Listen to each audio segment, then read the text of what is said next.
I'm going to UTAC first. Professor Nunu, good morning. Yeah, please rise up and let them see you. Paparazzi, take this shot. It's very important. Okay, so you're welcome. Yes, thank you very much. Yeah, what are your expectations? I've looked at the themes, the theme for the occasion, and also I've had a look at the subtopics for the discussion. So I'm hoping that at the end of the day, we'll get a full understanding of what is going on in the country, what the situation is at the labor front, and also what government is doing to ensure that we have peaceful labor fronts, and also for us to start having realistic salaries, because currently, as somebody once said, a former president once said that the workers pretend to be working, whereas the government also pretend to be paying their salaries. We want to be working and doing the right thing so that we also earn meaningful salaries that can actually take us home. Please give him a big round of applause. If he says one more line, I knew I'll be having an issue. Okay, so the Executive Secretary of the National Labour Commission is here. Good morning, sir. Good morning. Yeah, your expectations, please. Very high, you know. When it comes to labor dispute resolution, the first measure is dispute resolution, and tripartism is one of it, where parties, the labor, government, and in our case, employers come together who form the tripartite, continually engage. I mean, they are able to put things together, own it, and for that matter, are ready to respect and abide by it. So that in any case, there will be no dispute. After all, they formed it, they own it, and they commit themselves to it. So I think this conference has come at a good time, and it is one of the best. And I want to thank the organizers for organizing it and do some more, because disputes will be prevented. Thank you. Thank you. A big round of applause for him. Yeah, but I know SG is around, but yeah, Trades Union Congress is also here. Please, give us your expectation. Thank you, El, and good morning, everyone. I believe this is the time, and this is the period of all of us. We have witnessed a lot of issues, labor unrest in this very country, and we think that this is an opportunity for all of us as tripartite constituent to meet, to have a fruitful discussion, so that at the end of the day, it is expected that everybody's wish will come to fruition. Labor will be happy, government will be happy, the country will be happy, employees will also be happy, so that together we build our economy, the resilience as we all expect. Thank you so much. Amen. Thank you. A big round of applause. Mr. Odami Techi of the MDPI, Management Development and Productivity Institute, you will be speaking in tomorrow's breakout sessions. But what are your expectations? Any moment from now. No, can we talk about? Yeah, I think we hold on a bit. Is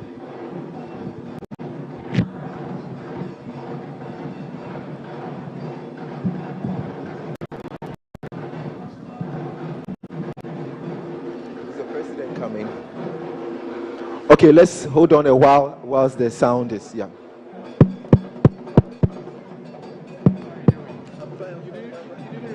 The Director General of SNET. He was sitting by MDR above. Oh, okay. Dr. Forik Chunkran, the Okay. Dean of SNET. Yeah, okay. Director General of SNET. Okay. Dr. Forik Chunkran.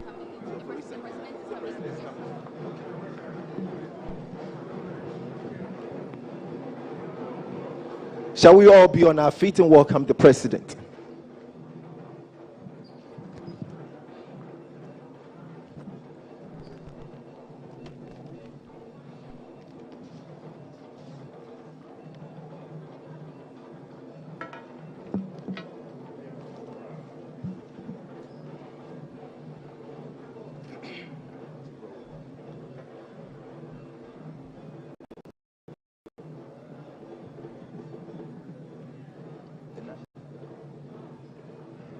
The national anthem.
Please be seated. Thank you.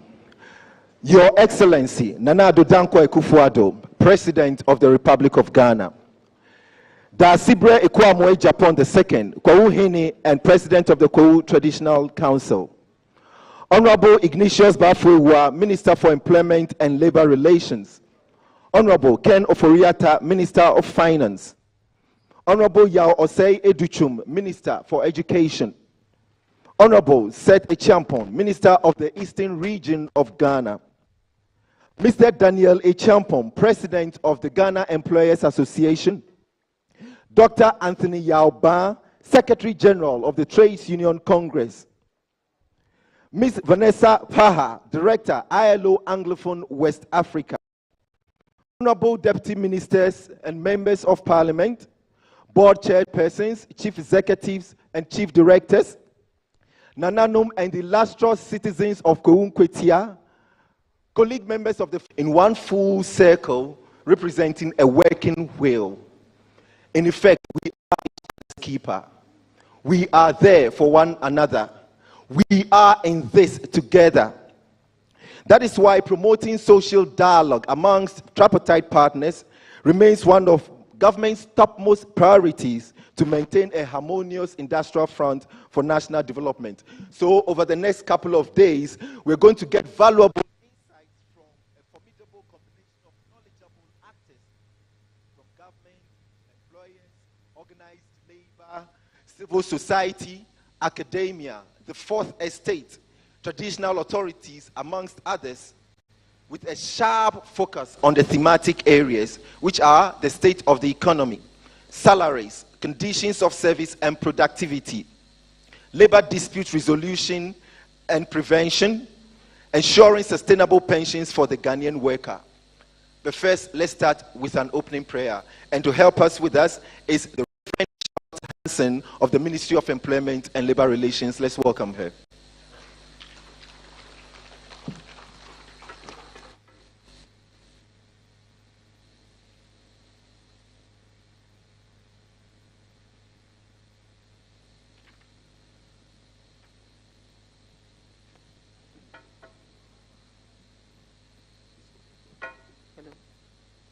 Good morning. Please shall we all be outstanding and let's share a word of prayer.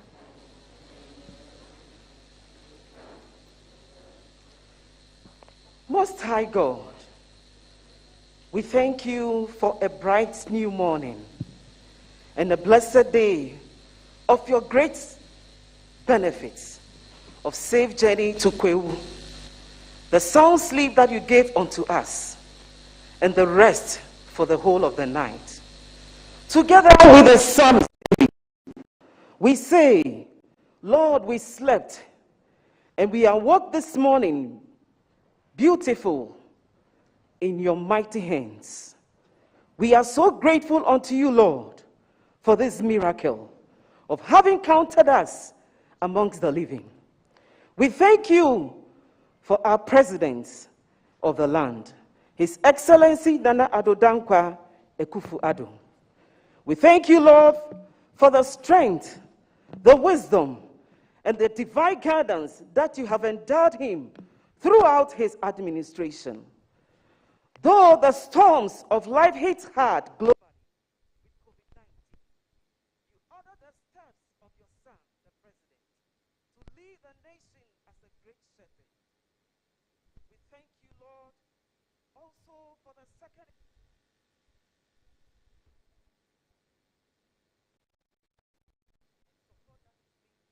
Commander-in-Chief of our land.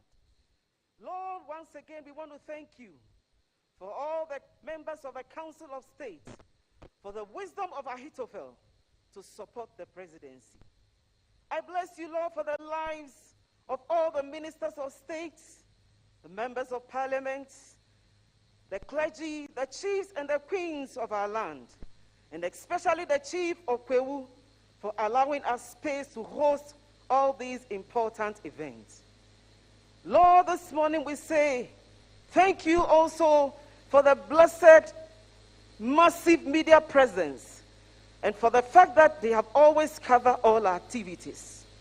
Lord, once again, we want to thank you for all of us who are gathered here from far and near to witness this Labour Conference. We humbly ask that your presence from the four corners will be present and preeminence over all activities this day in the name of Jesus.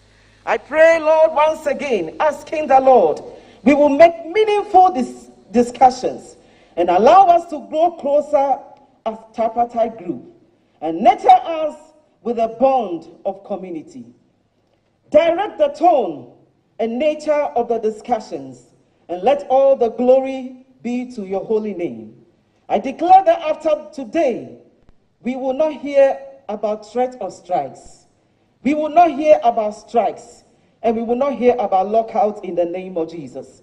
From today, Lord, we ask that may we begin to see a new wave of promoting social dialogue in building a harmonious labor relations environment and a resilient economy. Above all, let us seek the interest of Mother Ghana and continue to pour out your blessings over us. For the prayers, the petitions, the supplications, and the requests. And we know that indeed, you who begins a good work with us, you bring it to a perfect completion. We thank you for answered prayer. In Jesus' name we have prayed with thanksgiving. Amen. Thank you. Indeed, where the tripartite is gathered, the Lord is in their midst. So he has granted us a capable chairman to implement his will amongst us. Dasibre Ekwamwai Japan II is the Vice President of the Eastern Regional House of Chiefs and President of the Kwewu Traditional Council. A chartered accountant by profession, he was in 2017 at the very young age of 34 and stood as the paramount chief of Kwewu. He has worked at KPMG as an audit associate in 2009. He then moved to the United States of America to pursue a master's course in finance and investment banking at Lincoln University. He then returned to Ghana, where he had a stint with Goldfields Ghana Limited in Damang in the Western region. He worked in the gold industry up to about 2013 when he left to start his own consultancy and engage in commercial farming. He is presently the board chairman of ADB Bank. Mr. President, distinguished ladies and gentlemen, behold the chairman of the 2020 National Labour Conference, Dasibre Ekwamwai Japan II.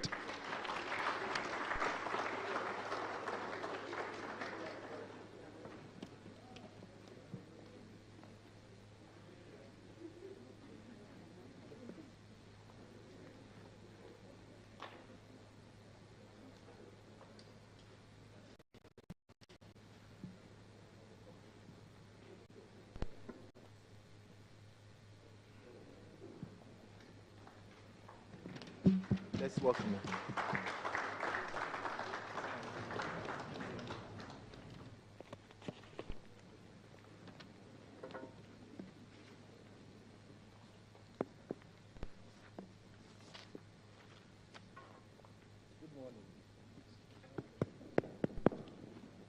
Good morning. And welcome to Kwewu. I hope you enjoyed your night. Our baby making weather.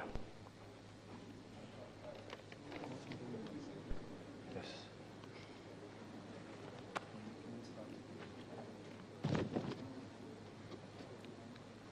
His Excellency, Nana Addo Dankwa Akufo-Addo, President of the Republic of Ghana. And permit me to stand on the protocols as established by the MC. I deem it an honor to be called upon to chair this program, which is of high national importance, and I do accept the duty thereof. the National Labour Conference has indeed brought together the tripartite constituents to Kwahu in Kwetia. And as the Kwahu Hene, it's heartwarming and nostalgic to have you in the company this morning. I am particularly grateful to His Excellency, the President of our dear country, and other dignitaries for gracing this conference with their presence.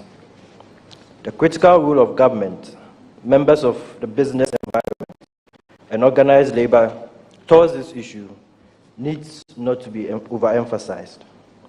Indeed, the promotion of social dialogue, social cohesion have proven to curtail agitation and dispute at all four quarters of the globe, and have brought parties even more closer to pursue common national objectives.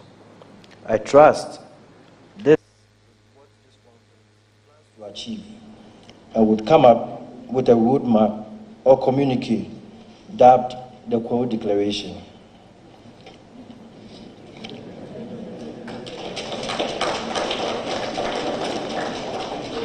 Or whichever name you so desire to call it, to strengthen tripartism, which would inure to building peaceful labor relations and a resilient economy for now and in the future. As it is the hope of reward that sweetens labor. I look forward to a successful conference, and I thank you all. Once again, you are welcome.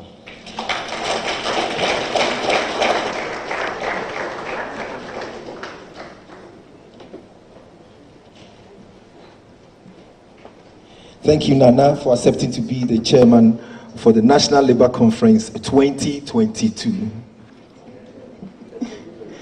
Mr. President, the illustrious citizens of Kwahu Kwetia and the Eastern region have been gracious to us. They've opened up their streets and their doors to us. And they've taken note of one thing. They've always been hearing partners encouraging each other. Go to the negotiating table and engage. Go to the table and engage. And they ask themselves, so where is this table? You know what? We are going to fix it. That is why they brought us up here to the Table Mountain of Kwahu Kwetia to ensure that we engage properly. They've also sent their first son to come here and convey to us their welcome and their best wishes for the task ahead. He is the Member of Parliament for the Mpraisu constituency and the Regional Minister of the Eastern Region. Former. Ladies and gentlemen, please welcome Honorable Sete Champon. Please welcome him.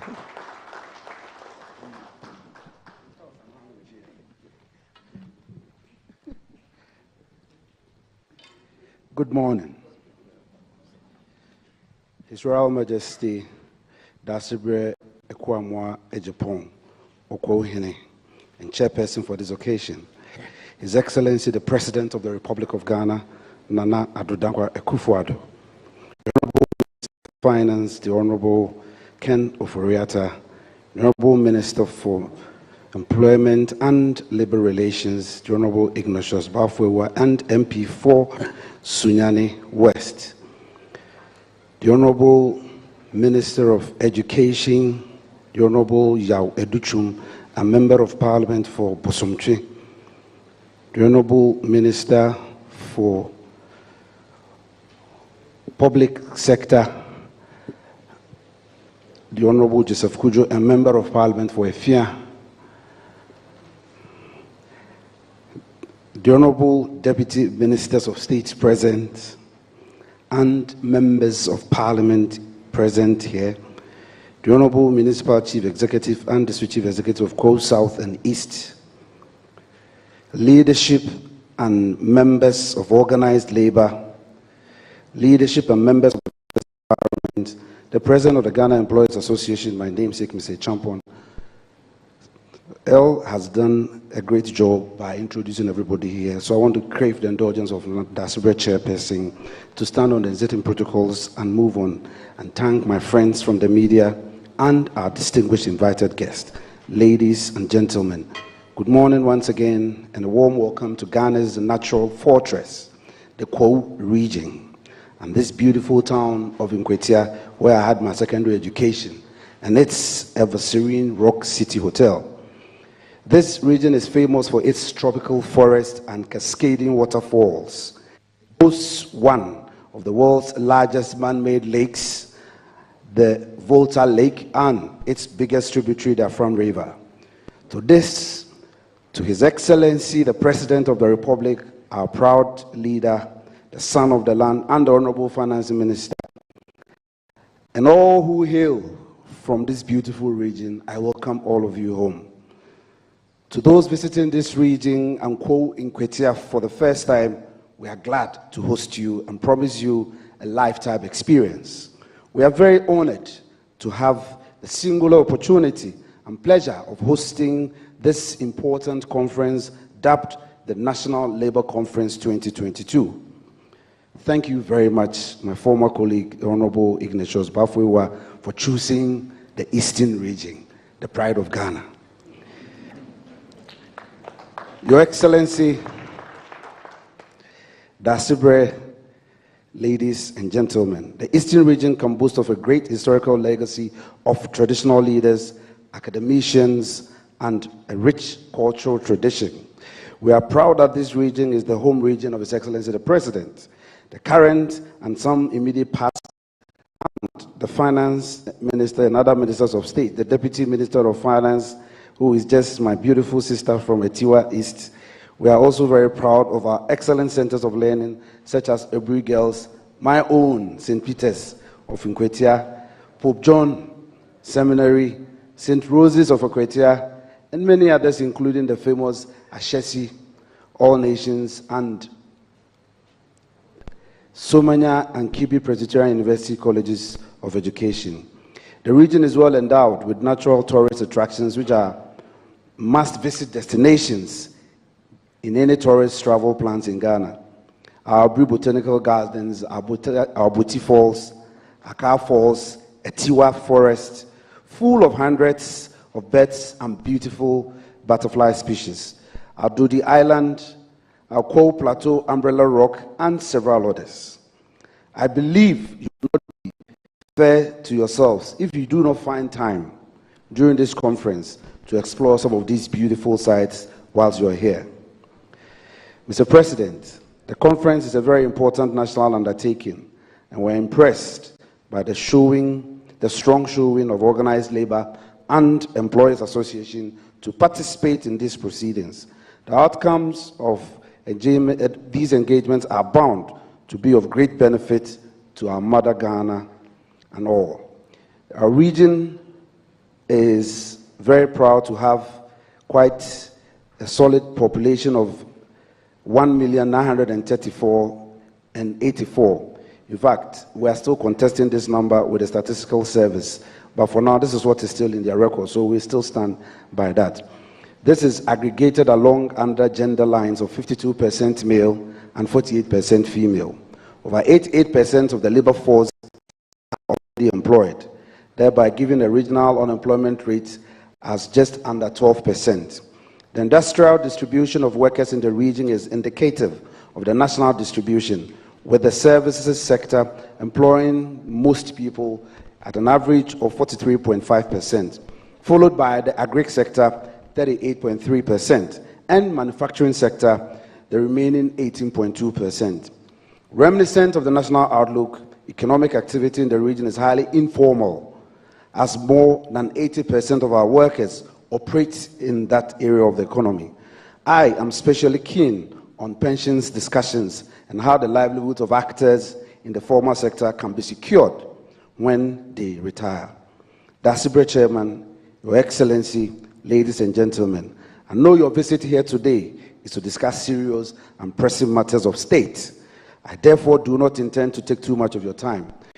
I conclude by saying that we in the Eastern region are happy to host you, and in the same time assure you that the sun always rises from the east. We are convinced that this conference being held in the east will usher in a new dawn of peace on the labor front to enable us together build a very resilient economy. On behalf of the chiefs and people of the Eastern region, and on my own behalf, I wish everyone an enjoyable and successful National Labour Conference. Welcome once again, and let the beautiful experience linger on forever and ever. Thank you for your attention.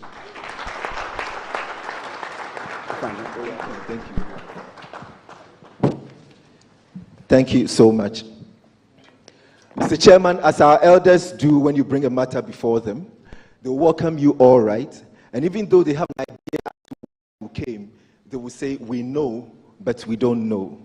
Ehadia Boko, you are the one on the road. Tell us your amaniye. And this is something that goes to the tripartite, because every communication leading to this gathering has emphasized that they have joined hands to ensure that this monumental task ends successfully. So let's hear directly from them. Starting from government, the Honorable Minister for Employment and Labour Relations, he's been up close and personal on the industrial front. He's been playing midfield, center forward, striker, defense, goalkeeping, winger, and even refereeing, all in an effort to ensure that every party is treated fairly, irrespective of whether he's from government, organized labor, or employer. And he's here to give us government's position. He's the chairman of the National Tripartite Committee and Minister for Employment and Labour Relations. Please welcome Honorable Ignatius Bafuewa.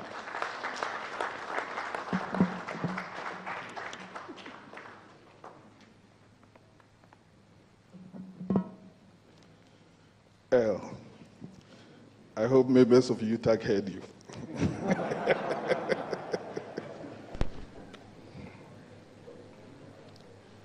Your Excellency, the President of Ghana, Nana Addo Dankwa Akufo-Addo, His Royal Majesty, the Omahene of Kwawu Dasibre Akuyamwa Ajapo II, my good friend, the Eastern Regional Minister, who had so many words to describe his region. But if I'm left alone, I will say that Eastern region is the most beautiful region.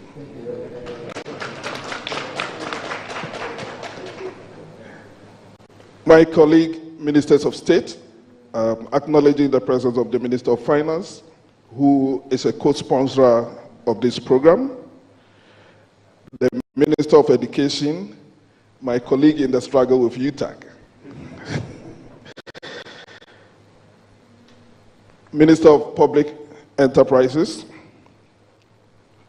Minister of State at the Office of the President, Members of Parliament, Honorable Deputy Ministers, especially my own pair, Honorable Bride Reku Brobe, who has been of immense support to me, and then Honorable Abna Osei Asari, the Honorable Deputy Minister of Finance, who has equally been of support to us.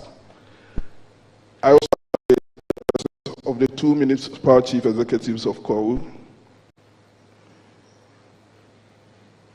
leadership of organized labor, led by Brother, or am I right to use that title? Doc Yaba, leadership of employers, acknowledging especially the President of the Ghana Employers Association, leadership of Workers Association, friends from the media, distinguished ladies and gentlemen. Good morning to everybody. I remember the last time the President and myself addressed a gathering of a section of labor unions. That was at KNUST. It was the national conference of NAT. When I was called to the podium, I was greeted with shouts, and the shout was 4%. I thought I was going to be greeted with the same applause today, but this has not been the same. So it means that things are slightly better than it used to be then. Mr. President, it is with great pleasure that I welcome all of you to this very important National Labour Conference. I wish to start by expressing my sincere appreciation to all tripartite and social partners for honoring the invitation to participate in this conference. I know you are very busy people who are honoring this invitation at the expense of other equally important programs.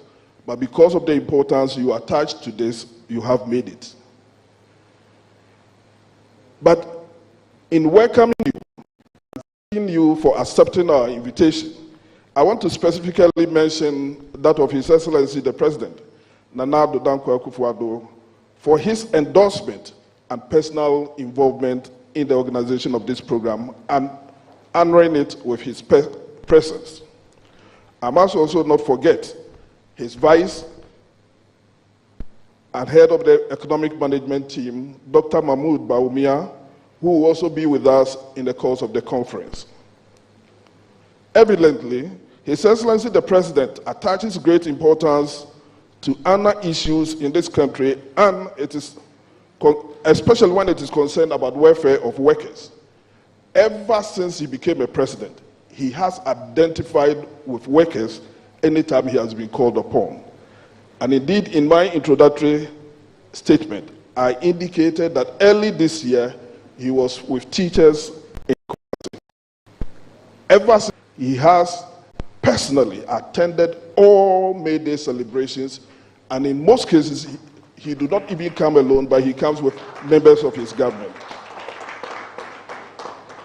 So, Mr. President, on behalf of my ministry and on behalf of the tripartite body, we want to say we are so grateful for the concerns that you have shown.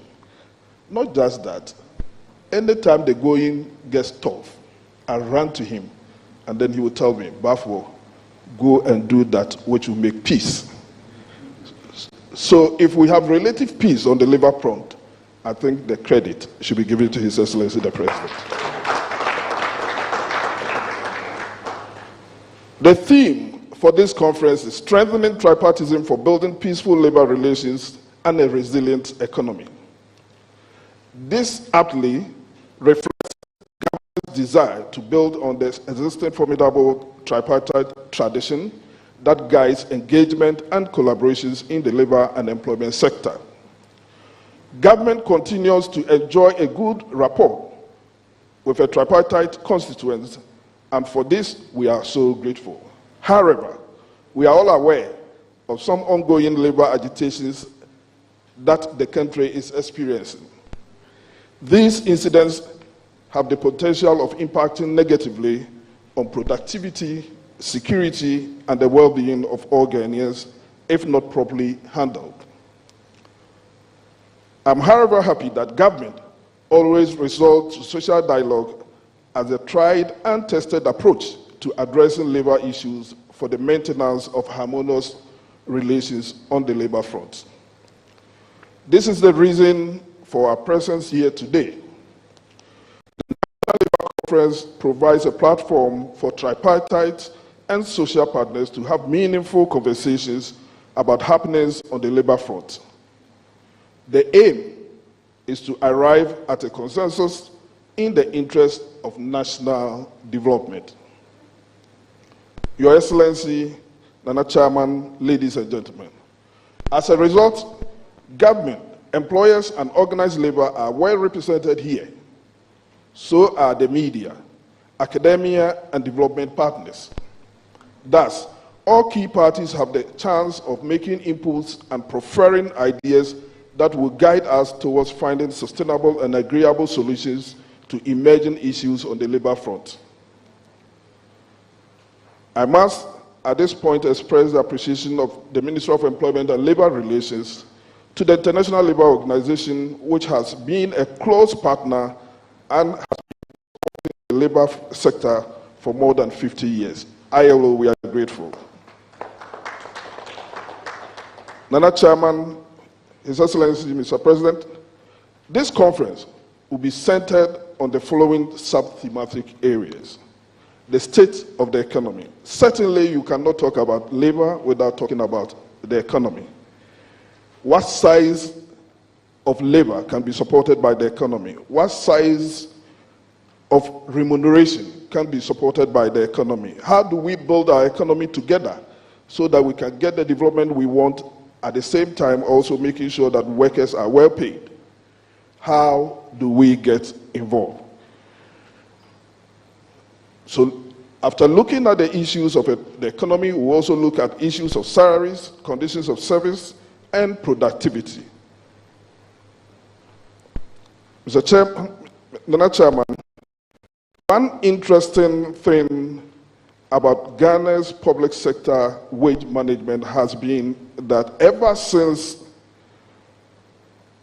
we agreed to use the single spine as a measure of public sector salaries, usually on an annual basis, members of the Public Sector Joint Negotiations Committee will meet and negotiate on an agreeable limit of increment.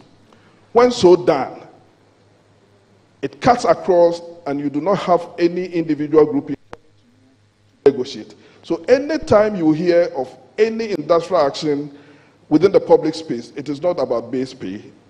It is rather about some condition of service which is peculiar to that particular organization. But with that of the general increment, we have always had smooth application of that.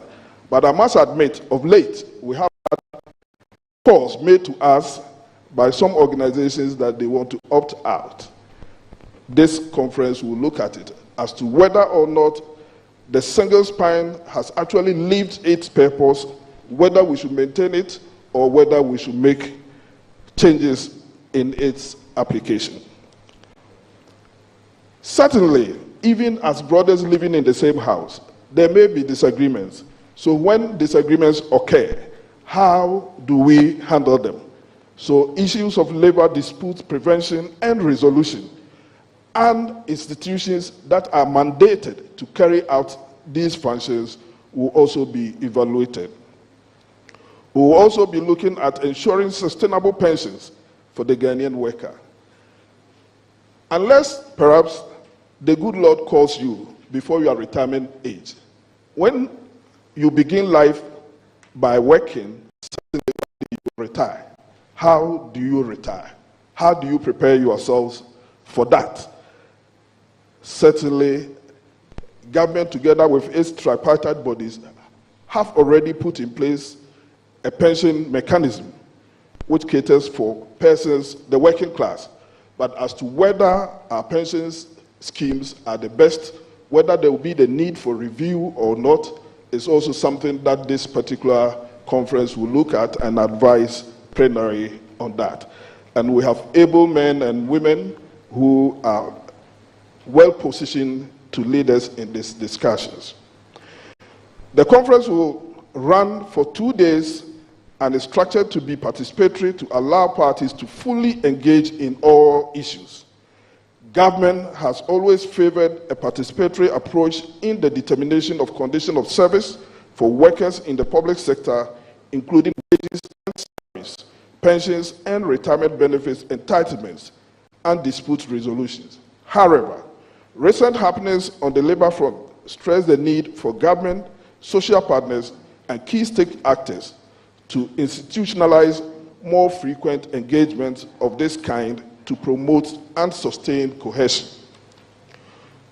Your Excellency, the Ministry of Employment and Labor Relations is poised to deliver on its mandate as a regulator. Also added one more level of engagement, which is the social partnership, which is a social pact between various actors within the public space. It is worth noting that Ghana is a signatory to the many international labor conventions and protocols which have been domesticated into our labor laws.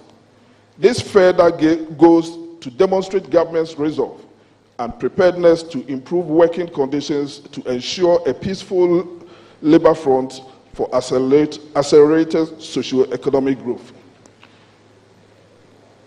Nana Chair, the Ministry of Employment and Labor Relations, as I indicated earlier, is responsible for coordinating the promotion of harmonious labor relations in all sectors of the national economy. It is in the light of this that the ministry, in collaboration with the Ministry of Finance and under the auspices of the Office of the President, is organizing this conference. The conference seeks to reinforce tripartite conversations on the dynamics and happenings on the labor front for coordinated policy response. It will also serve as a unique platform for the convergence of views and ideas on selected thematic areas and emerging issues in the changing world of work. It is expected that it will culminate in the adoption of a strategic approach to resolving labor issues now and in the future. Mr. President, before I sign off, let me also indicate that just last week, the ministry launched the National Employment Coordinating Council, which consists of representatives from all employment-generating arms of government and also private sector. The essence of this body is to be able to meet, coordinate, and collate figures on what is happening within the employment front, and also to be able to advise policymakers on issues of employment.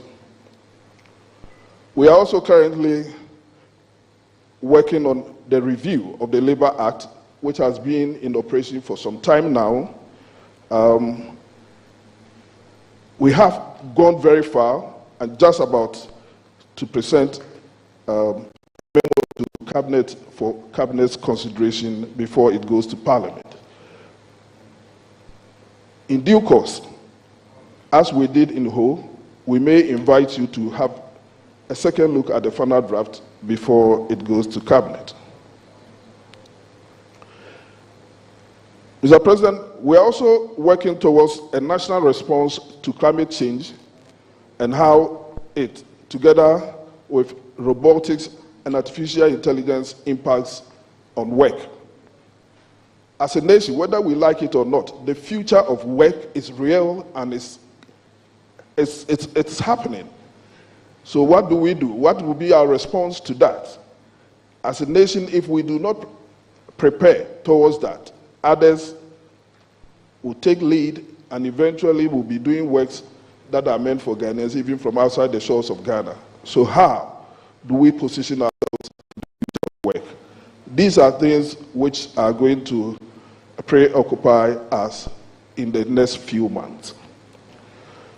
Ladies and gentlemen, I wish to reiterate that government is committed to promoting broad-based engagement on matters that are fundamental workers' rights, productivity, and economic development. Government will continue to explore all avenues to engender mutual trust and the cohesion between it and its social partners. We have learned that in doing so, the tenets of good governance will be upheld.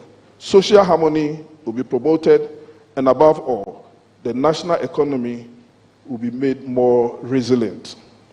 Government looks forward to a roadmap that will clearly spell out effective and more beneficial ways of solving labor issues for the development of our dear nation. Thank you for your attention. God bless Ghana. God bless our tripartite body, and God bless our mission for being here. Thank you.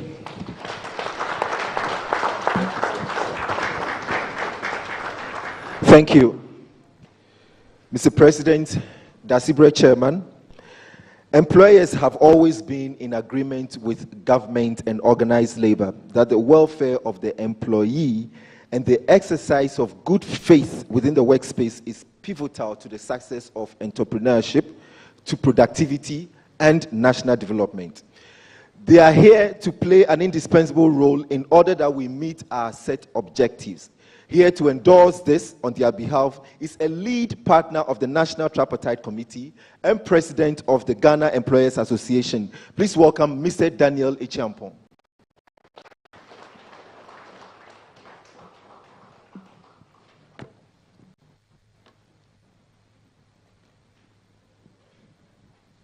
Thank you very much, El. Your Excellency, the President of the Republic of Ghana, Nana Addo Dankwa Akufo-Addo, Chairperson for this landmark conference, Dasibre Equiamwa Ejapon II, Kwawu Hene and President of the Kwawu Traditional Council, Honorable Minister for Employment and Labor Relations, and MP for Sunyani West, Ignatius Bafwewa, Honorable Minister for Finance and Oforiata, Ministers of State and Deputy Ministers of State here present, Honorable Minister for the beautiful Eastern region, my name is Sete Champon, Honorable Members of Parliament, Secretary General of the Trades Union Congress, my brother Yao, the Director, ILO Anglophone West Africa, and Liaison Office for the ECOWAS region, Ms. Vanessa Paha, members of the Tripartite Committee for whom we are here today.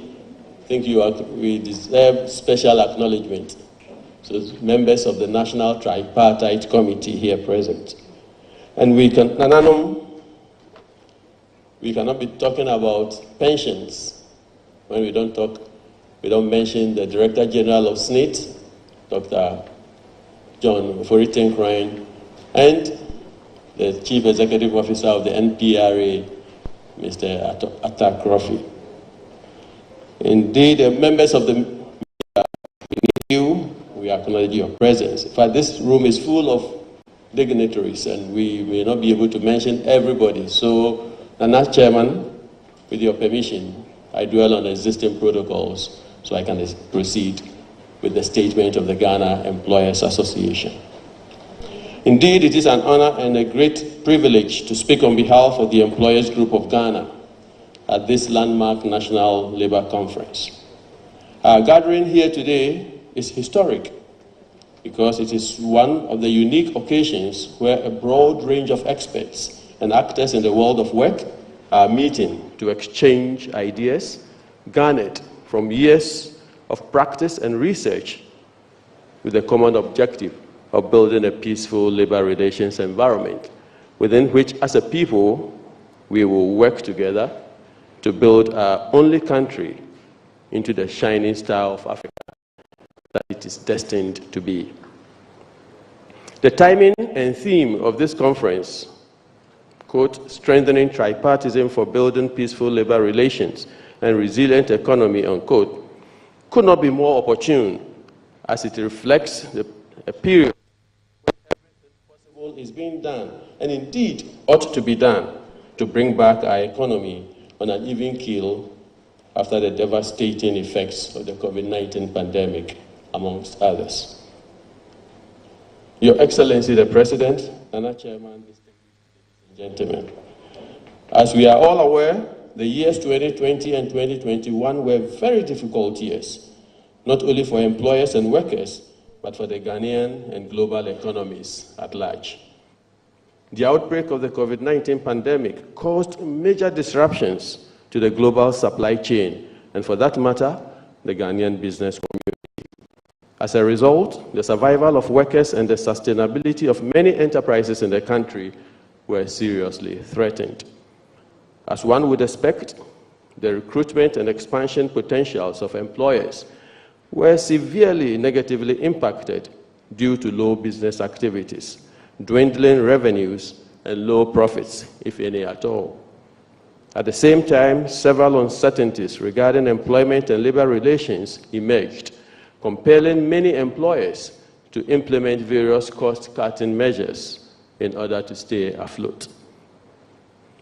I must admit that our ability to sail through the turbulent tides of COVID-19 was mainly due to the existing culture of dialogue and consultations at the tripartite level.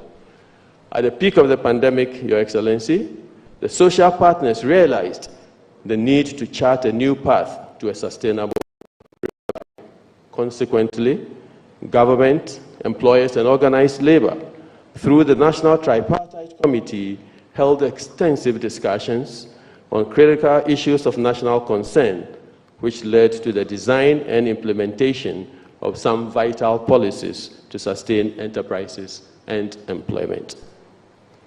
It is on this note that employers would like to commend His Excellency the President for taking some critical initiatives to actively involve the private sector in economic management discussions. Particular among these is the establishment of the Social Partnership Council, which is meant to provide a platform for both employers and workers to participate in all major decisions that affect the economy and national development. Nana Chairman, Your Excellency the President, employers also acknowledge the quality leadership your government displayed in advancing and implementing proactive health and economic policies to contain the crisis. Such prudent policy measures have enabled the country reach this far in its fight against the pandemic, much to the admiration of even powerful countries around the globe.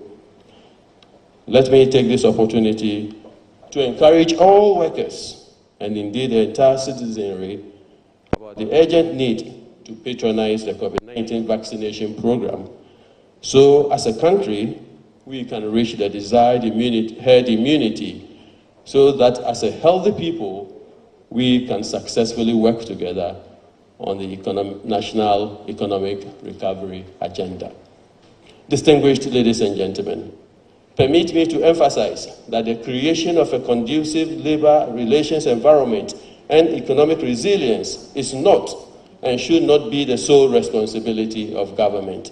Indeed, from the employer's perspective, this requires a collective and committed determination by all actors in the labor market, namely employers, organized labor, and government.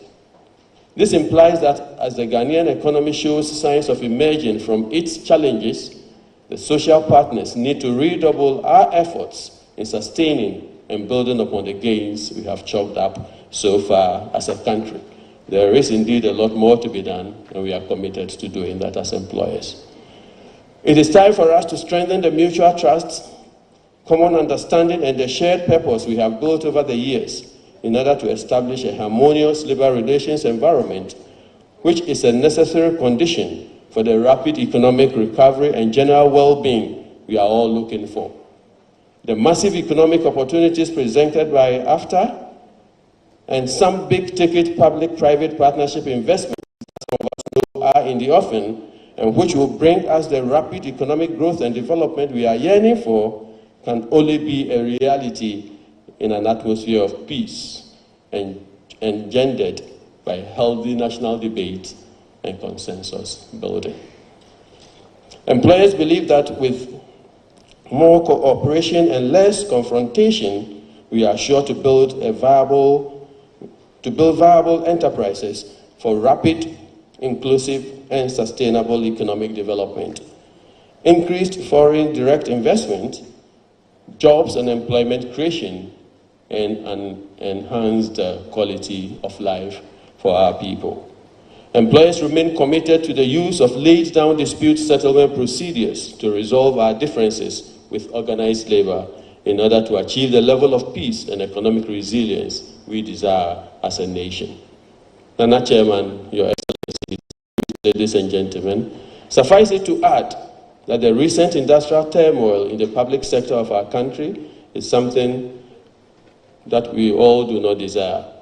Employers believe that it is time for the social partners to intensify their reliance on timely dialogue and work with mutual respect for and trust in each other to resolve all the grievances, concerns, and problems that breed these industrial disturbances.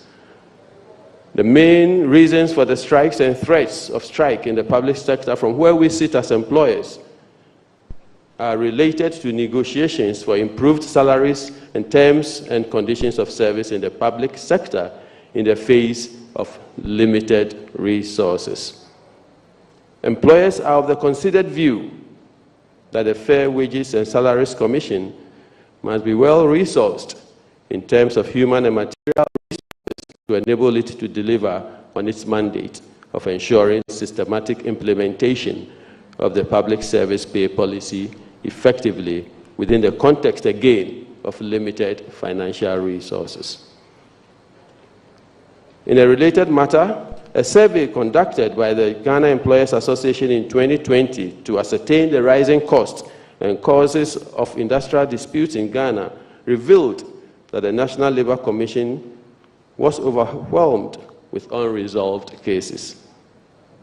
Indeed, I can relate to that after spending 12 years of my career as a commissioner of the National Labour Commission.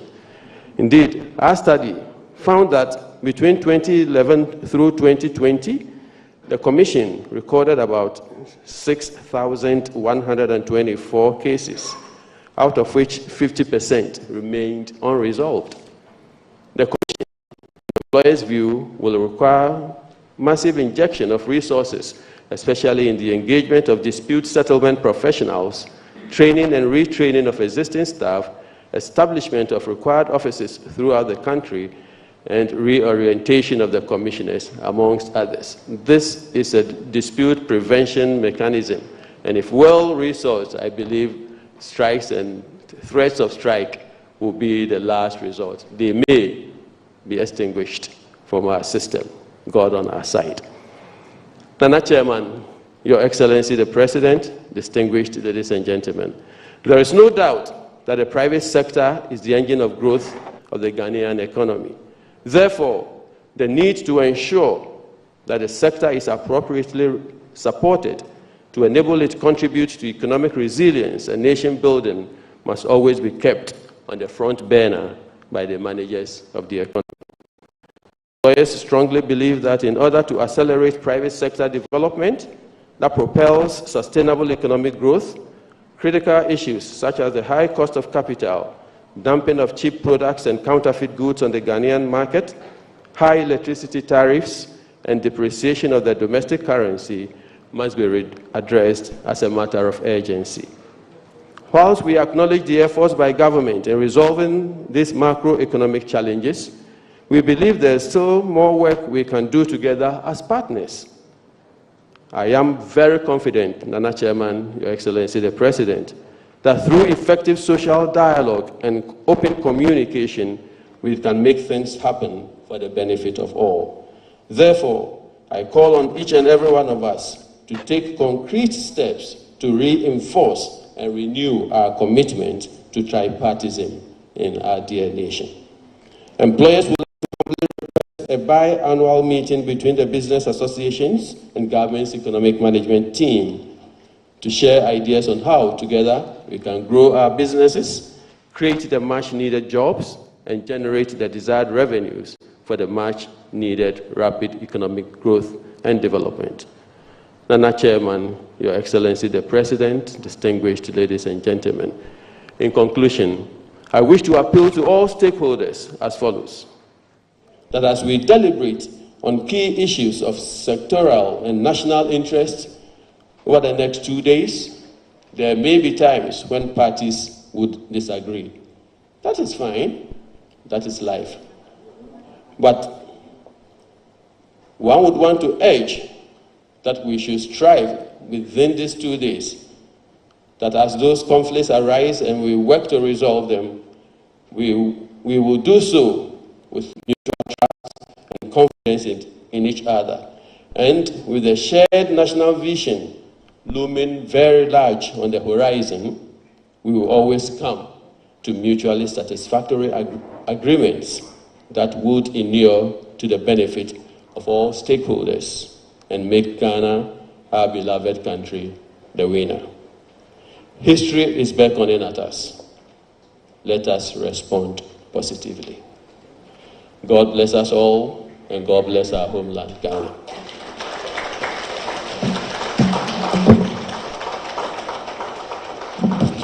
Thank you, Mr. President, Dasibre Chairman.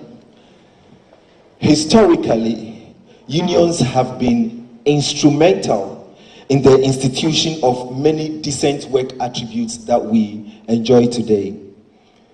Things we take for granted like annual leave, sick leave, the need to work for 8 hours and take an hour's break, codified conditions of service, contributions by the employer into pensions, and many others have come into fruition due to the tireless efforts of unions working hand in hand with their employers and governments the world over.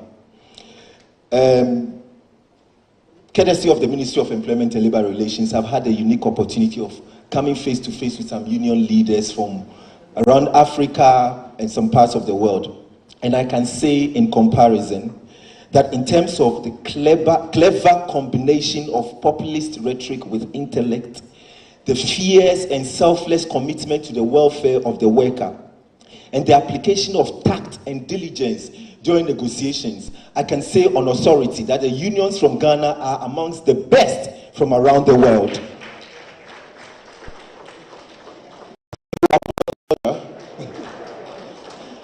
They are among the best around the world, from around the world, especially when it comes to salaries, market premium, book and research allowances. Indeed, engaging just one union at a time is invigorating enough. So just imagine having all the unions here under one roof, engaging constructively with their employers and government. This promises to be very magical.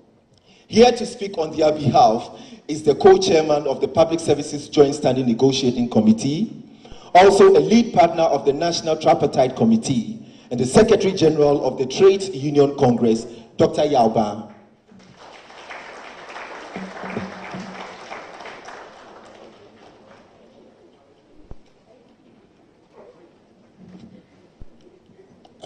Thank you very much for the beautiful introduction. Your Excellency, the President of the Republic, His Royal Highness Nana Kwame, Honorable Ministers of State, Members of Parliament, the Director of our ILO office in Abuja, the President of GA, colleague organized labor leaders, ladies and gentlemen. On behalf of organized labor, I would like to thank all the tripartite partners for organizing this conference. The conference provides an opportunity for us to deliberate on every important issue that is affecting the working people of Ghana, and of course their families. The state of the economy, salaries of service, productivity, pensions, labor dispute prevention, and labor dispute resolution.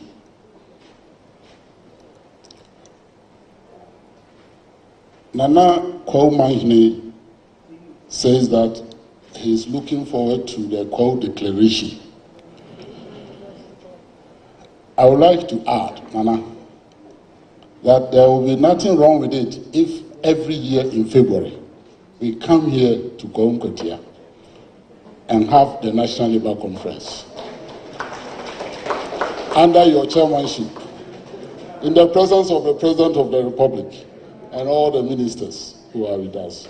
There's nothing wrong. It's like the World Economic Forum at Davos.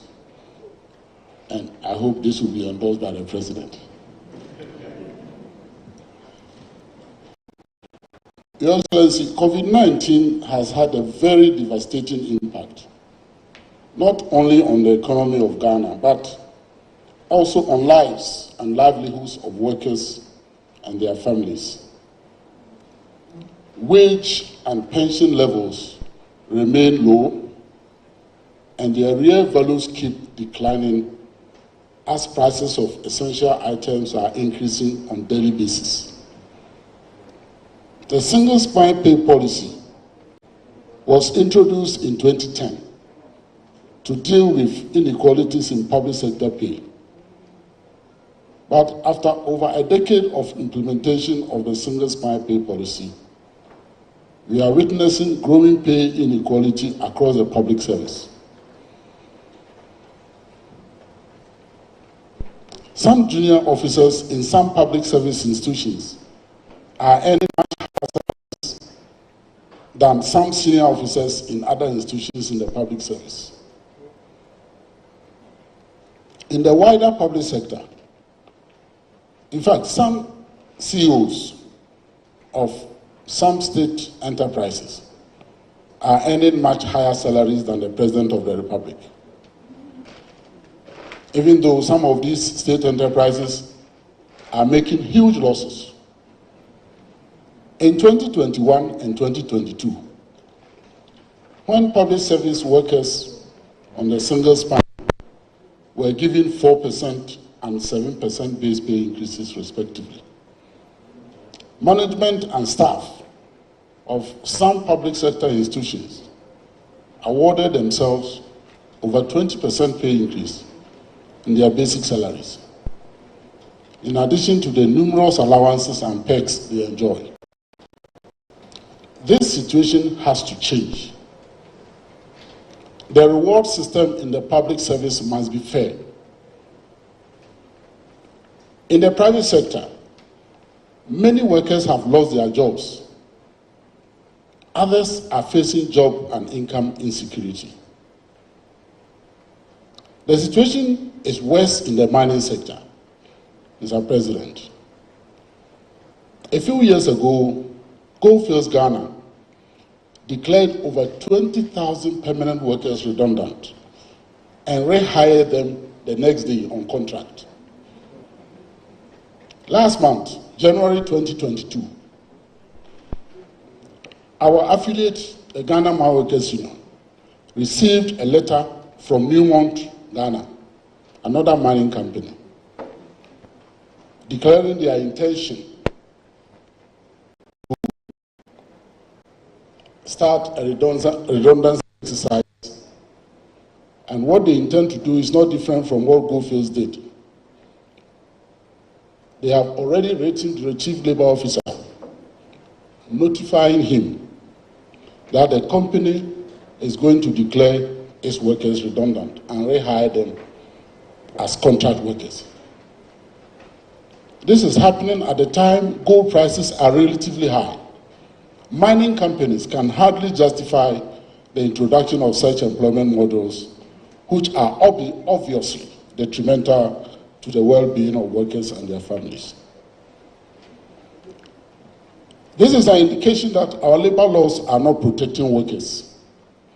If we have laws that promote decent employment, no company in Ghana can even contemplate to engage in such a mass redundancy when joblessness and decent work deficit remain the greatest challenges facing the country today as we struggle to recover from the ravages of the coronavirus pandemic. Government has initiated a process towards the review of the Labour Act, as the Honourable Minister for Employment said. But, Mr. President, the process is painfully slow. Mr. President, in this crucial period of economic recovery, we are appealing to you to use your executive powers and policies to protect the relatively decent jobs in the country. And we should not allow companies to declare mass redundancies in this period. The recent disturbances we are witnessing at the labor front are a manifestation of economic hardship workers are going through.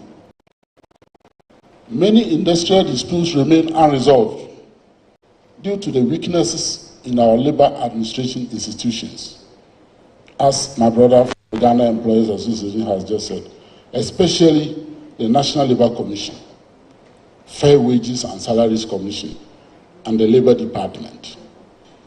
These institutions lack the necessary human and material resources to deal with the multiplicity of challenges which lead to intractable labor disputes. Financial support for these institutions will empower them to deal with these difficult labor issues. Mr. President, one of the important issues we are going to discuss at this conference is pensions, and I'm happy to see the heads of institutions and PRA with us. Currently, just about 1.7 million out of 30 million Ghanaians in the workforce have access to pension or registered under SNIT. and this includes a very tiny fraction of the millions of workers in the informal economy. Even those who are employed in the formal sector, a very significant number of employers have refused to either register their employees with SNIT, or they are refused to pay their contributions to SNIT and the second schemes. Of course, SNIT has taken many of them to court. Our court processes are also very slow. It is regrettable to note that successive governments have also been guilty of delayed payment of Social Security contributions. We must work together to change this situation. It is organized labor's expectation that social partners at this conference will agree on a roadmap for dealing with these issues. That is the only way we can ensure a peaceful labor relations environment to rebuild our economy, create decent jobs, and improve living standards of the good people of Ghana. May God help us. Thank you very much.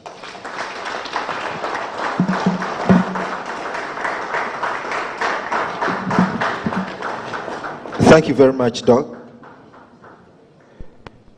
Mr. President, Dasibre Chairman, Ghana is an active member of the International Labour Organization.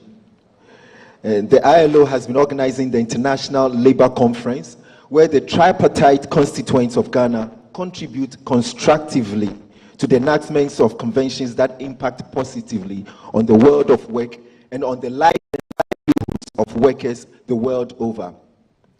Today, the ILO is saying, since Ghana contributes so much to the International Labour Conference, we should be a part of Ghana's 2022 National Labour Conference. Here to share the ILO's solidarity message with us is the Director, ILO Anglophone West Africa and Liaison Officer for ECOWAS. Please welcome Ms. Vanessa Fala.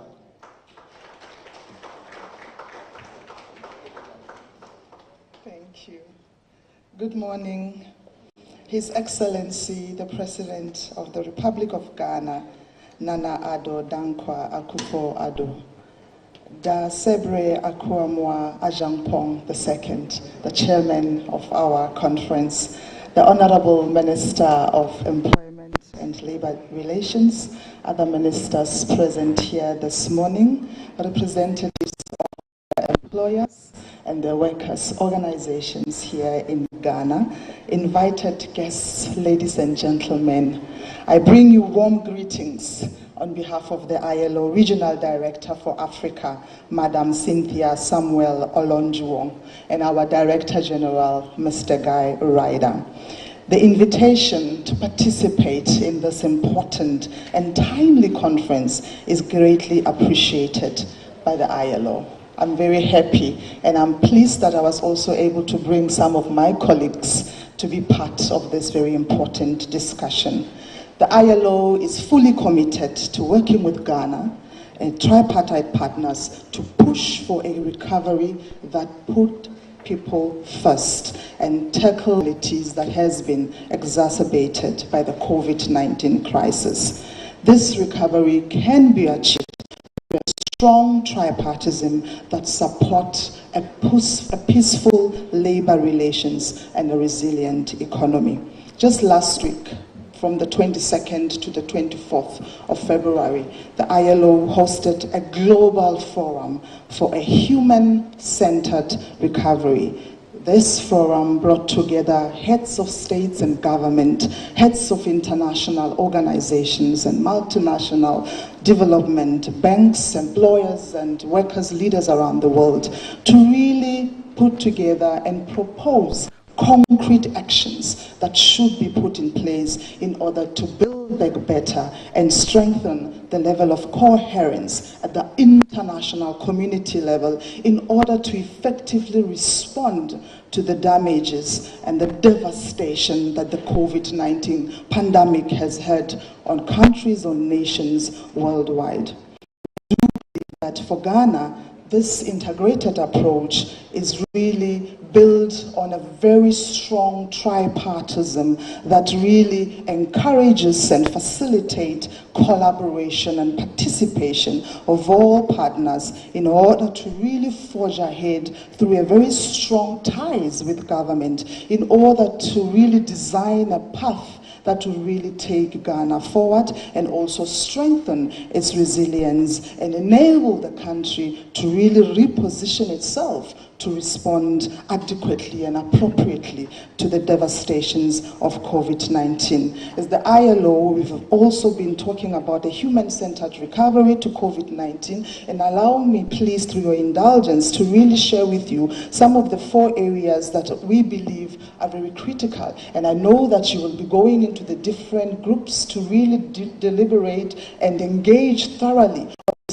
I would like to indulge you also to take some of this and also see the extent to which you can discuss them further into your groups. I think in order to really build back better and really address some of the labor challenges that are presented by the pandemic, the first thing that we need to do, we need to invest in an inclusive economic growth and employment creation. We need to call for investments in all sectors, particularly those that are hardest hit by the pandemic. We've seen the impact in the hospitality sector, the impact in the tourism, the transport sector, and other sectors. So how do we really lift those sectors? How do we design concrete interventions to really provide dedicated support to those sectors? Investing in inclusive growth also means investing in young women and men.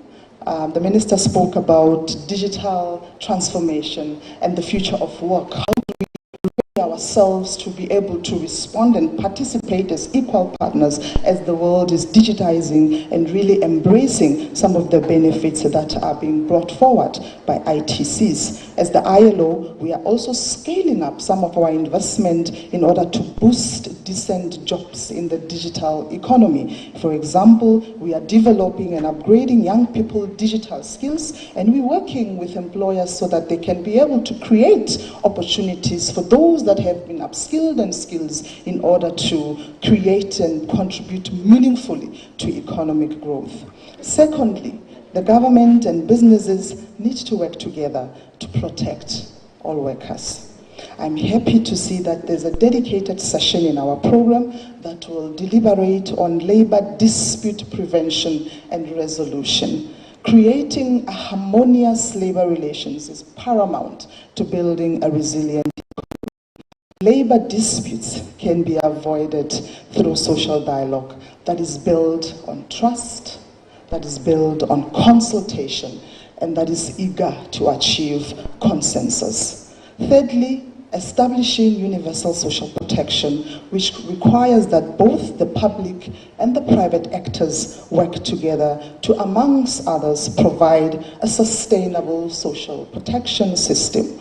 Once again, the program for the conference will also have a discussion around a sustainable pension for the Ghanaian worker. Having a sustainable social protection system is not only important for protecting workers' rights and entrepreneurs during normal times, but also during emergency situations. Consistent and sustainable social protection systems are those that can reduce poverty and social exclusion at challenging times we are facing right now.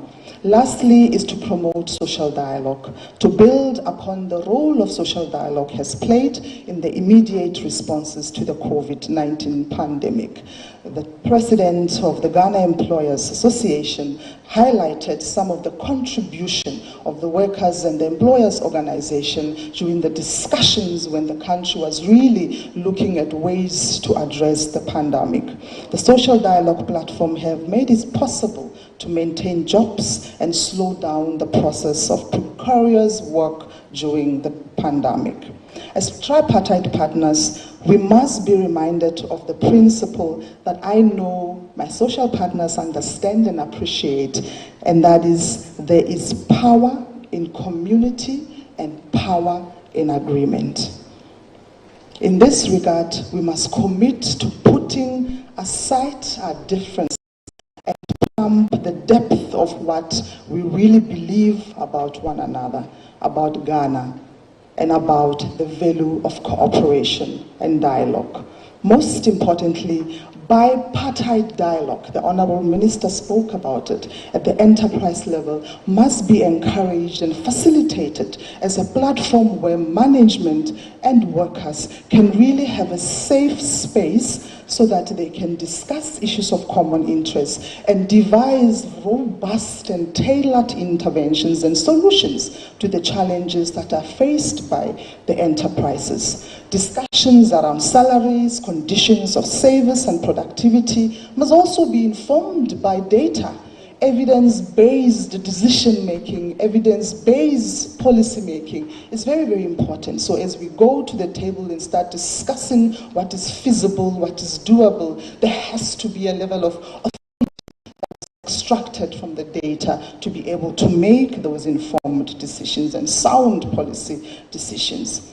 I am convinced that a focus on those 4 areas will power a human-centered recovery and bridge the gap to protect and create jobs. In fact, building forward better requires a renewed and concerted effort by everybody to invest in people and in jobs. The crisis has demonstrated to us how significant economic activity is for the well-being of the nation. The private sector is a key actor in generating productive employment that really drives social and democratic stability in countries. It is the private enterprises that, ranging from small corner stores to big multinational companies in Ghana, that can create the jobs needed in the market. This is what Ghana needs. Dynamic economic activity with more companies producing and more people working in better jobs, decent jobs, to allow them to access health, to access education and securities. Workers' organizations have also a very important role to play, and I listened very carefully to my colleague from the workers' organization and some of the pertinent issues that he's raising, some of the challenges that the workers are facing during this very difficult time. And it is indeed the role and the responsibility of the workers' organizations to really guard against some of those conducts that are not for the benefit of the workers and voice those concerns and make sure that they also sit on the table and contribute to the policy discussions that will turn around the situation and create a better working environment for workers in Ghana. The government has a very critical role to play. To it, amongst others, is to really facilitate and provide a platform like we are having here, where social partners, tripartite partners can engage, discuss, and really collectively co-design and co-create solutions that are pertinent and solutions that are relevant for Ghana.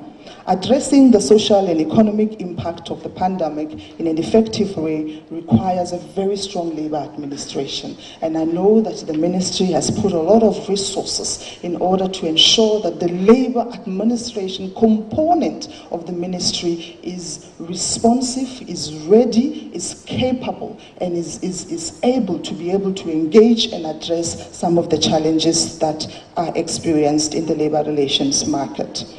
I trust that you will be able to concretize how Ghana will move forward after this conference. There must be a level of unity and a level of the meeting of the minds, given what is happening today. Tripartite partners must commit to working together and to the principle of social dialogue. It is a long road ahead.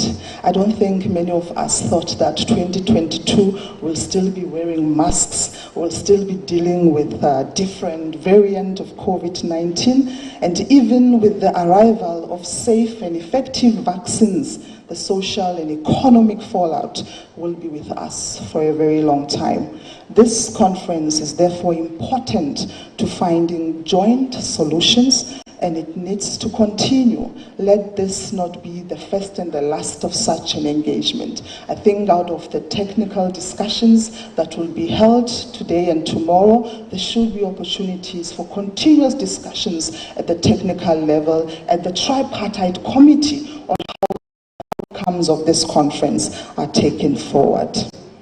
The ILO is here to provide support to you, our constituents, and despite the pandemic, we are finding different, creative, and innovative ways of delivering the services that are expected of us. I wish you a productive and a successful Labour Conference. I thank you, Honourable Minister.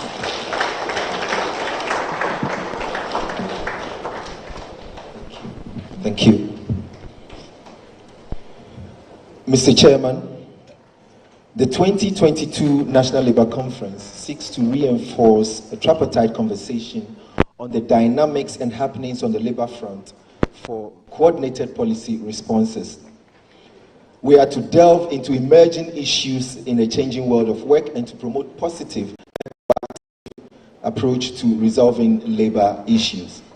The President of the Republic views labour issues as essential prerequisites for national development. For that matter, he has come up here himself to stamp his seal and set the tone for this assignment under the theme, Strengthening Tripartism for Building Peaceful Labour Relations and Resilient Economy. Mr. Chairman, distinguished invited guests, the President of the Republic of Ghana, His Excellency Nana Addo Dankwa Akufo-Addo.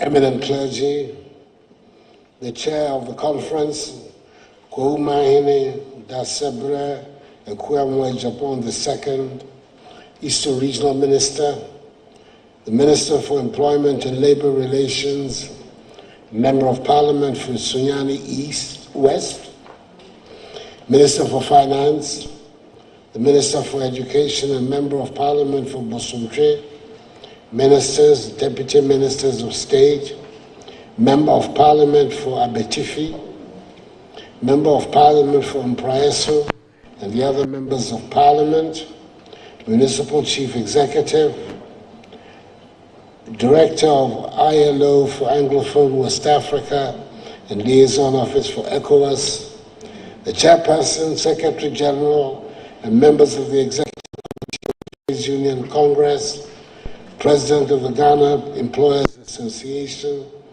members of the National Tripartite Committee, representatives and members of organized labor, Nananom, fellow Ghanaians, ladies and gentlemen. I'm happy to be in the company of organized labor and the business community, and I thank the organizers for the invitation to participate in this event. I'm particularly delighted to see tripartite constituents come together to advance a cause crucial for the progress of our nation. That is the promotion of social dialogue and peaceful labor relations. It is very fitting that such an important national event should take place on the anniversary of one of the seminal days of Ghanaian 28th February, when 74 years ago today, the infamous British colonial officer, Superintendent Imrie, ordered the shooting of and personally shot at Christiansborg Crossroads, Sergeant Ajete, Corporal Atipo, and Private Odate Lamte, members of a group of unarmed ex-servicemen who were on a peaceful march to Christiansborg Castle to present their grievances to the colonial governor, Sir Gerald Creasy. The senseless killings led to widespread anger, disturbances, and riots in Accra and around the country. And coupled with the formation of the United Gold Coast Convention, UGCC of blessed memory, the first nationalist party of our country, gave a great boost to the nationalist movement, which had been launched in Salpond some 6 months earlier on 4th August 1947. The British colonial authorities held the leaders of the UGCC, the legendary Big Six, J.B. Dankwa, Emmanuel Obeche Bidamte, Edward Akufo-Addo, Ebenezer Akwaje, William Oforiatta, and Kwame Nkrumah, responsible for the riots, and detained them. Thereafter, the Watson Commission, under the chairmanship of the Scottish solicitor, Aitken Watson, was established by the British Labour government of Prime Minister Clement Attlee to inquire into the circumstances of the riots and make appropriate recommendations for the future of the country. Much of the subsequent architecture leading to the grant of independence on 6 March 1957 emanated from the proceedings and recommendations of the Watson Commissions. So, we, who are their beneficiaries, can never forget the ultimate sacrifices of these great patriots and ex-servicemen. May their souls continue to rest in perfect peace. This occasion gives me a unique opportunity to interact face-to-face with you on issues that border on welfare and well-being. It is a platform not only to understand the concerns of workers, but also those of employers. And I commend the highly conscientious Minister for Employment and Labour Relations, the Honourable Ignatius Bafia, Member of Parliament for Sunyani West, for making this conference possible. Strengthening tripartism, building peaceful labor relations, and fashioning a resilient economy are now more urgent than ever in the light of the ravages caused the economy by the pandemic of COVID-19. Government and indeed the nation applaud the sacrifices made by organized labor in these trying times. No one can underestimate the difficulties Ghana and indeed the world are going through, and the sacrifices being made in our common quest to revitalize the economy. Without a doubt, your cooperation as social partners in these challenging times are marks of patriotism. All of you for that. Aiko. As President of the Republic and Chairperson of the Authority of Heads of State and Government of ECOWAS, I'm very much concerned about the threats of instability, violent extremism, terrorism, and piracy emerging in the region and in the Gulf of Guinea. Most of these disorders are being accentuated at a time when a global pandemic has devastated all economies of the world, compelling countries to resort to drastic measures to sustain their economies in the short to medium term. People may understand what needs to be done, but the accompanying consequences of requisite measures and their associated hardships may be unpopular. Therefore, a conference like this to examine the issues of concern and forge a path based on consensus for the rapid growth of our nation. As a formidable player on the African continent, Ghana has been proactive in protecting lives and livelihoods of our people since the inception of the pandemic. It is only proper that we embark on further introspection to enable us advance in peace. We must also leverage on opportunities presented by COVID-19 to prepare for the future of work, which is dynamic and which is making the workspace more competitive. Ghana, with all her resources, human and natural, must lead the way to inspire other African nations. time without number that government alone cannot do it, and government alone has never been successful without the combined and collective efforts of its social partners. Hence the importance of tripartism and social dialogue. Effective social dialogue helps shape policies and programs for socio-economic development. The social cohesion that exists amongst us and the democratic path we have chosen as a country are the envy of many on the continent. Such cohesion cannot be taken for granted in view of the turbulence in other parts of the ECOWAS community. Strengthening tripartism for building peaceful labor relations and a resilient economy. The theme of this is exceptionally apt in view of the times in which we find ourselves. It reflects the long-held aspirations of the founding fathers of our nation, who envisaged us to be a progressive and prosperous country, the Black Star of Africa. Building peaceful labor relations and a resilient economy are collective responsibilities that we cannot shy away from if we are to realize this vision. A stable labor front creates conducive conditions for government to implement its policies and programs, thereby building a robust economy that supports sustainable development. It also provides the avenue for securing a good business climate, which will inspire increased investment, domestic and foreign, into the country, thereby helping to create jobs and improve standards of living for our people, especially our young ones.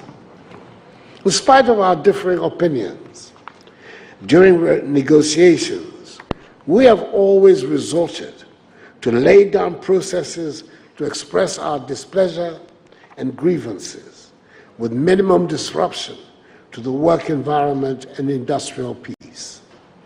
Our respect for laid down procedures is something we must cherish to enable us consolidate the gains made so far. Since assuming the highest office of the land, I've always preferred a participatory approach for building consensus on national issues. I therefore assure you that my government has no intention of abandoning tripartitism and social dialogue in the implementation of policies and programs. Besides, our policies and programs are intended to improve the well-being of the people, and it is only fair and appropriate that we accommodate divergent views in the policy-making process. Organized labor and the business community are important stakeholders in strengthening tripartism, and the issues to be discussed at the conference will be a manifestation of how far we have come as partners. Strengthening tripartism for building peaceful relations and a resilient economy would, however, be mere rhetoric if we do not carry everyone along. Studies have shown that the pandemic has had devastating aspects on all sections of our population.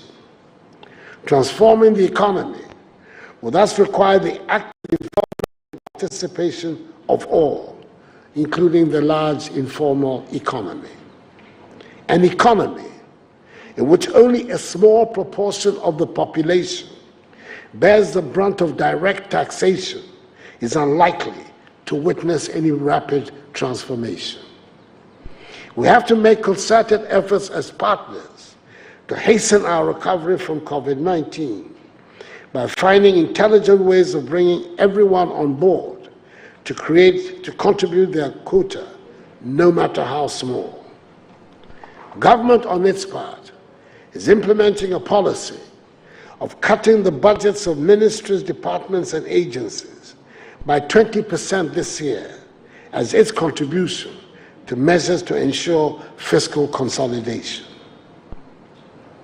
Ghana's tax to GDP ratio of 12.2% compares unfavorably with our peers the world over. The average tax to GDP ratio in West Africa stands at 18%. And indeed, the recommended ratio for ECOWAS member states is a minimum of 20%.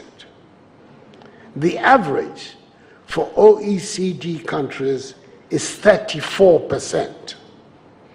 It is thus no wonder that American, German, French, Japanese, and British peoples, amongst others, can readily find the means to fund their own development, particularly their infrastructural development, whereas we are constantly struggling to do the same. There is an urgent need to enhance significantly our capacity for domestic revenue to realize our development potential, create opportunities for our vibrant and dynamic youth, and deliver improved livelihoods for our fellow citizens. We cannot continue to allow less than 10%, specifically 7.8%, i.e. 2.4 million people of the population, carry the direct tax burden of 30.8 million people. We must provide an opportunity for every Ghanaian to contribute towards nation building. The proposed e-levy is one such innovative fiscal measure which will help improve our tax to GDP ratio on an equitable basis. I believe strongly that it is in the public interest that it should be enacted into law. We cannot continue to live forever with savings. Those who are concerned about our debt burden are right to focus on it as a major preoccupation. It is time we accepted the full implications of our goal of Ghana beyond aid and designed our fiscal profile accordingly. The Asian tigers, whom we envy and want to emulate, finance their rapid development from their own savings. We need to learn to do the same. All of us gathered here have roles to play to ensure that the hidden, submerged, or informal economy is brought within the remit of the formal economy. This will be one of the surest ways of expanding the tax base for mobilizing adequate resources to sustain development. COVID-19 ensured that the years 2020 and 2021 proved to be difficult years, with their combined fiscal impact, and I speak here of reduced revenues and unbudgeted but necessary additional expenditures, reaching some 25 billion cedis, and the ripple effects, exacerbated by current international tensions, are being felt in 2022. We're witnessing extraordinary increases in global freight rates, strong inflationary pressures, dramatically rising fuel prices, unprecedented volatility of stock markets, tighter global financing conditions, steep decline of tourist receipts resulting from border closures, significant reduction of remittances, mass layoffs, and all nations are seeing higher public debt burdens. We are not, however, in Ghana putting our hands up in despair. You'll recall that at the height of the pandemic, we put in place a number of interventions to cushion Ghanaians, such as the 1.1 billion cedi health response package, which was used to procure supplies and equipment and to grant incentives to health workers. 1.6 billion cedis in support was made available to vulnerable households across the country, which went into food packages and hot meals and the provision of free water and free electricity. 750 million cedis in soft loans and grants were also disbursed to micro, small, and medium-sized enterprises, which, according to the latest data from the government statistician, are aiding in our recovery. It is important to note that in Ghana, there were no layoffs in the public sector and no cuts in salaries of public sector workers, even when they were required to stay at home. Government was determined to do whatever it could to protect the living standards of the people. Government was able to do all of this because of the strong economy we built between 2017 and 2020, which has enabled us also to find some 21 billion cedis to protect depositors' funds in the banking and financial sector cleanup. It allowed us at the same time to find 26.4 billion cedis to clear part of the irresponsible legacy debts we inherited in the energy sector. The proactive decisions taken by government to fight the pandemic, as well as revitalizing and transforming the economy, with the 100 billion CD Ghana COVID-19 Alleviation and Revitalization of Enterprise Support, Ghana Cares Obantampa program, to create jobs and prosperity for Ghanaians over a 3-year period, have begun yielding positive results. The first phase of the Ghana Cares program, the phase of stabilization, came to an end in 2020. And the second phase, which started in 2021, aims at revitalizing and transforming the economy between 2021 and 2023, and is focused on supporting commercial farming and attracting educated youth into agriculture, building Ghana's light manufacturing sector, developing the engineering, machine tools, and ICT digital economy, developing Ghana's housing and construction industry, reviewing and optimizing the implementation of government flagships and key programs, creating jobs for young people, and expanding opportunities for the vulnerable in society, including physically challenged persons. As a result of this program and the policies being implemented by government, the economy grew at a provisional 5.2% in the first 3 quarters of 2021. This growth is expected to be sustained in the medium term. The overall real GDP for the medium term is projected to grow at an average rate of 5.6%, and we remain committed to returning to the fiscal deficit target threshold as enshrined in the Fiscal Responsibility Act 982 from this year onwards.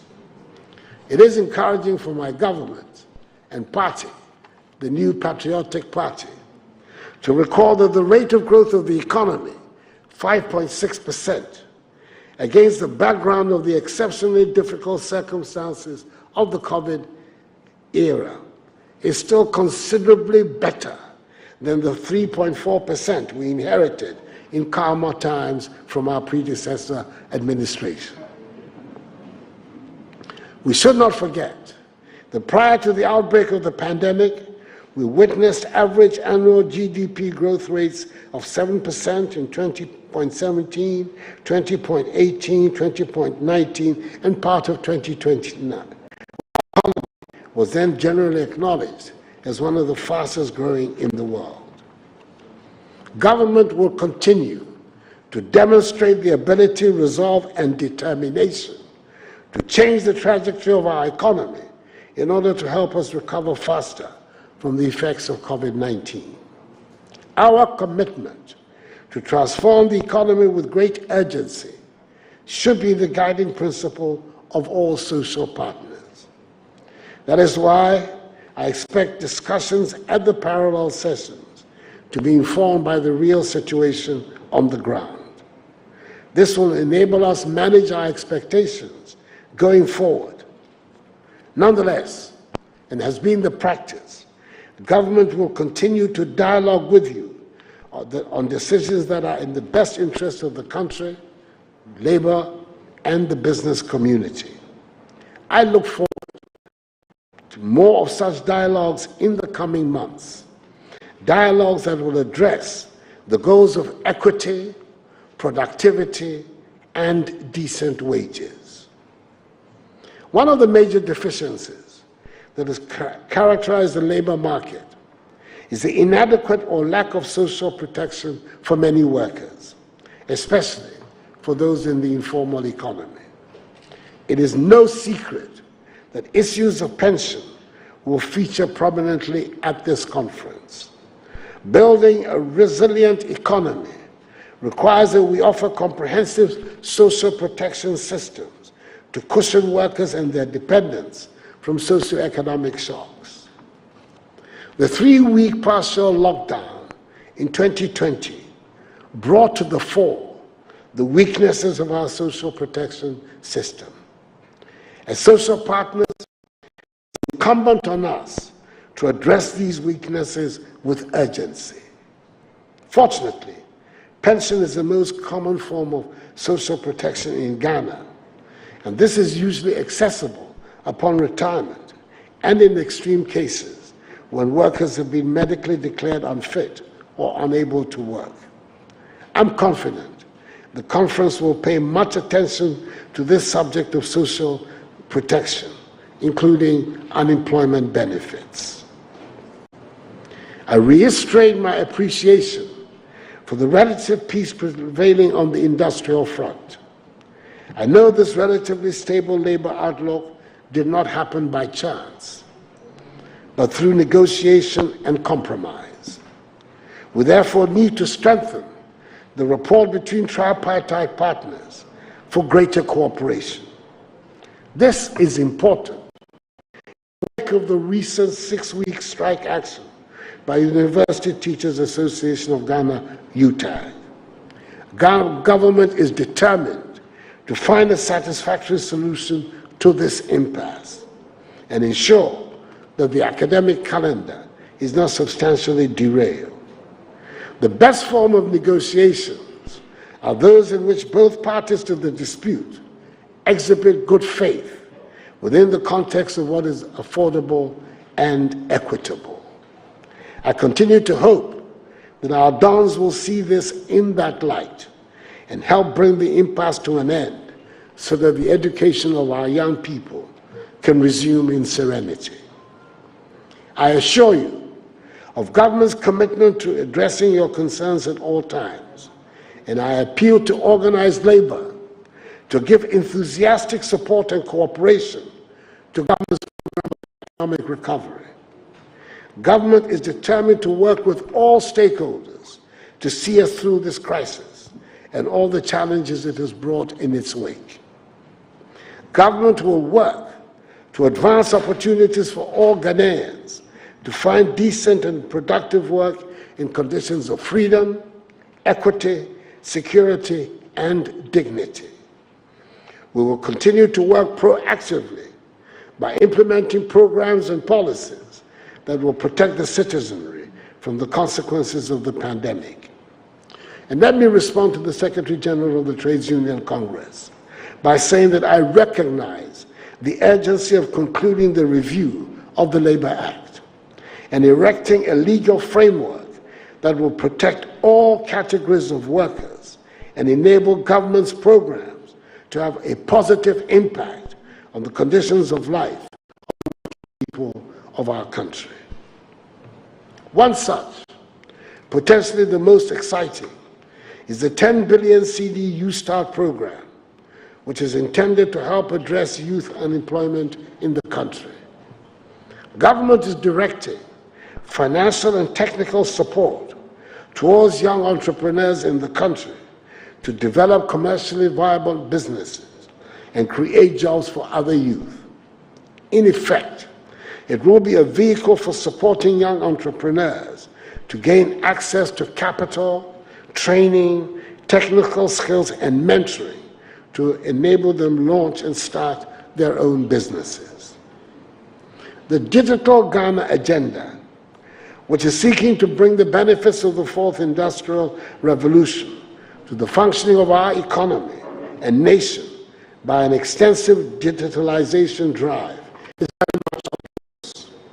Underlying this agenda, which comprises a robust national identification system, digital property address system, a paperless port system, e-justice system, pensions and insurance data, a digitized land registry, a mobile money interoperability system are the overarching objectives to improve transparency, accountability, and efficiency in the public sector and to accelerate the growth of our economy.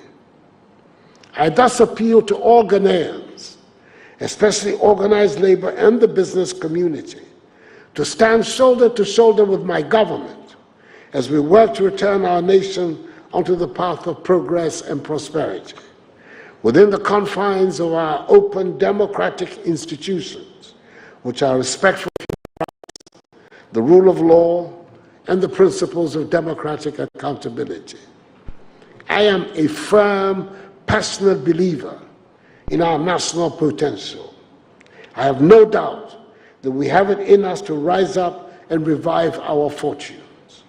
There are brighter days ahead for Mother Ghana, for the battle is the Lord's. I wish you fruitful deliberations and look forward to reading the report and recommendations of your proceedings.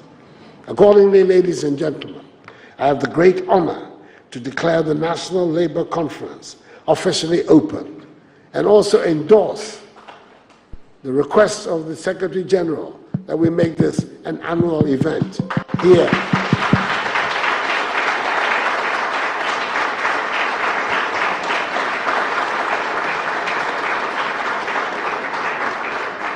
Here in Champon's Rock City. And we're understanding that giving us free access to this place for this conference will be his contribution to the National Labour Conference. May God bless organized labor, the business community, and us all. And may God bless our homeland, Ghana, and make her great and strong. I thank you for your attention. Thank you very much. Mr. President, please hold on, please hold on. We crave your indulgence for an official photo of this conference. Dasibre Kwamwa, Japan, Honorable Ignatius Bafwewa, Honorable Ken Oforiata, Honorable Sete Champon, Mr. Daniel Champon, Dr. Anthony Yauba, Ms. Vanessa Paha,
the national anthem.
President will take leave of us. Thank you very much.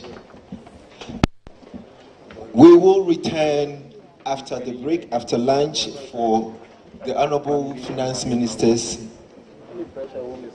presentation.